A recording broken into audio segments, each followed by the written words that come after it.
5 থেকে 9 এপ্রিল চলছে সাহিত্য একাডেমি উৎসব এবং লিটিল ম্যাগাজিন মেলা। তো এই উৎসব হচ্ছে রবীন্দ্র সদনের মধ্যেই। আপনারা জানেন এখানে প্রচুর মেলা হয় প্রত্যেক বছর এবং প্রচুর ধরনের মেলা হয়। তার মধ্যে এখন চলছে সাহিত্য উৎসব ও লিটিল ম্যাগাজিন মেলা। প্রচুর বইয়ের স্টল আমি এই মুহূর্তে দেখতে পাচ্ছি। আমি আছি এই মুহূর্তে রবীন্দ্র সদনের মধ্যেই। তো আপনাদের দেখাবো কীরকম স্টল, কতগুলো স্টল বা কী ধরনের স্টল আছে। তো চলুন ভেতরে যাই, আপনাদের দেখাই কেমন করে রবীন্দ্র সদন চত্বর সেজে উঠেছে। এক কথায় এই লিটিল ম্যাগাজিন মেলা কিন্তু ভীষণ জনপ্রিয় এবং প্রচুর ধরনের বই এই সময় পাওয়া যায় এখান থেকে। চলুন ভেতরে যাই, আপনাদের পরপর স্টলগুলোকে ঘুরিয়ে দেখাই। স্বমহিমায় শুরু হলো পশ্চিমবঙ্গ বাংলা একাডেমি আয়োজিত সাহিত্য উৎসব ও লিটিল ম্যাগাজিন মেলা 2025। 5 থেকে 9 এপ্রিল বিকেল 3টে থেকে রাত 9টা পর্যন্ত এই মেলা চলবে। পশ্চিমবঙ্গ, ত্রিপুরা, অসম এবং বাংলাদেশের প্রায় 500টি লিটিল ম্যাগাজিনের সম্ভার, 700-র বেশি কবি লেখকের সম্মেলন, তাদের গল্প, কবিতা পাঠ, নানান বিষয় মনজ্ঞ আলোচনা, গ্রন্থ প্রকাশ এবং গগনেন্দ্র প্রদর্শনশালায় আয়োজিত একটি প্রদর্শনী। এই হলো এই বছরের লিটিল ম্যাগাজিন মেলার মূল আকর্ষণ। লিটিল ম্যাগাজিন বিশ্ব সাহিত্যে যার মূল্য অপরিসীম। সে তার সমস্ত জেদ আর অহংকার নিয়ে যুগের পর যুগ এগিয়ে চলেছে গুটি গুটি পায়ে। কে তার পাশে রইল, কে এলো গেল, এইসব লিটিল ম্যাগাজিন হিসেব রাখে না, কারণ তার নিজস্ব এক প্রকার যাপন আছে। কবি ভাস্কর চক্রবর্তী যেমন কবিতা যাপন প্রসঙ্গে লিখেছিলেন, বিখ্যাত আর বিখ্যাত হওয়ার মধ্যে একটা অশ্লীলতা আছে। লিটিল ম্যাগাজিন বাঁচে, তাকে বাঁচতে হয় প্রজন্মের পর প্রজন্ম। টিকিয়ে রাখেন প্রবীণ থেকে তরুণ থেকে অতি তরুণেরা। দেশ পত্রিকায় 1953 সালের মে মাসে এক সংখ্যায় সাহিত্যপত্র প্রবন্ধে বুদ্ধদেব বসু লিখেছিলেন, এক রকমের পত্রিকা আছে যা আমরা রেলগাড়িতে সময় কাটাবার জন্য কিনি আর গন্তব্য স্টেশনে নামার সময় ইচ্ছে করেই গাড়িতে ফেলে যাই, যদি না কোনো সতর্ক সহযাত্রী সেটি আবার আমাদের হাতে তুলে দিয়ে বাধিত ও বিব্রত করেন।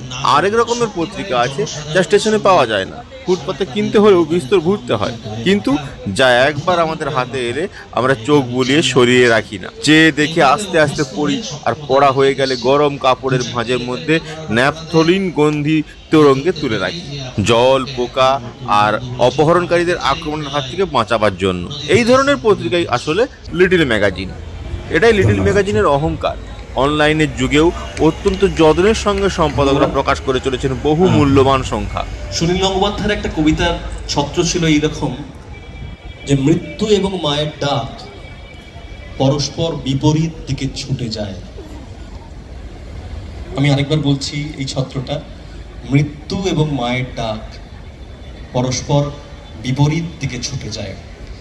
বিভাসদার কবিতা, কবি বিভাস রায়চৌধুরীর লেখালেখির একটা বিরাট অংশ জুড়ে বনগা ঠাকুরের লিটিল ম্যাগাজিন লাইব্রেরি ও গবেষণা কেন্দ্রের কর্ণধার প্রয়াত সন্দীপ দত্তের প্রস্তাবেই 1998 সালের মে মাসে পশ্চিমবঙ্গ বাংলা একাডেমির উদ্যোগে 1999 সালের 9 জানুয়ারি লিটিল ম্যাগাজিন মেলার পথ চলা শুরু হয়।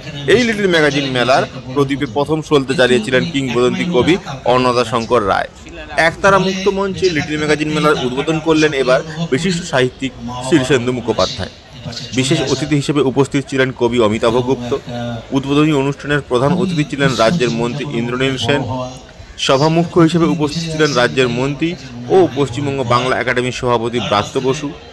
পরপর 5 দিন ধরেই চলবে এই অনুষ্ঠান এবং বিভিন্ন অনুষ্ঠান তার সঙ্গে চলবে একতারা মুক্ত মঞ্চে, বাংলা একাডেমি সভাঘরে, জীবনানন্দ সভাঘরে, চারুকলা মুক্ত মঞ্চে এবং অবনীন্দ্র সভাঘরে।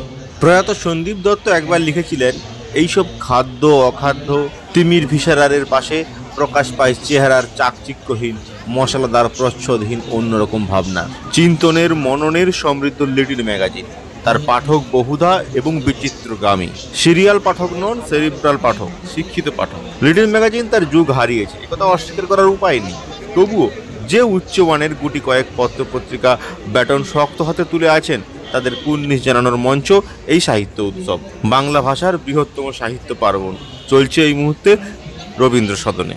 প্রবীণ নবীন কবি, গল্পকার, সম্পাদকের ভিড়ে নূতন ছন্দ্রে মুখরিত এই নন্দন চত্বর। স্টলে চেয়ার পাওয়া নিয়ে খানিক ঝামেলাও চলেছে। পত্রিকায় লেখা মনোনীত হয়নি দেখে খানিক অভিমানও করেছেন নবীন কবিরা। কবিতা পাঠের নিমন্ত্রণ না পেয়ে কেউ কেউ গোঁসাও করেছেন।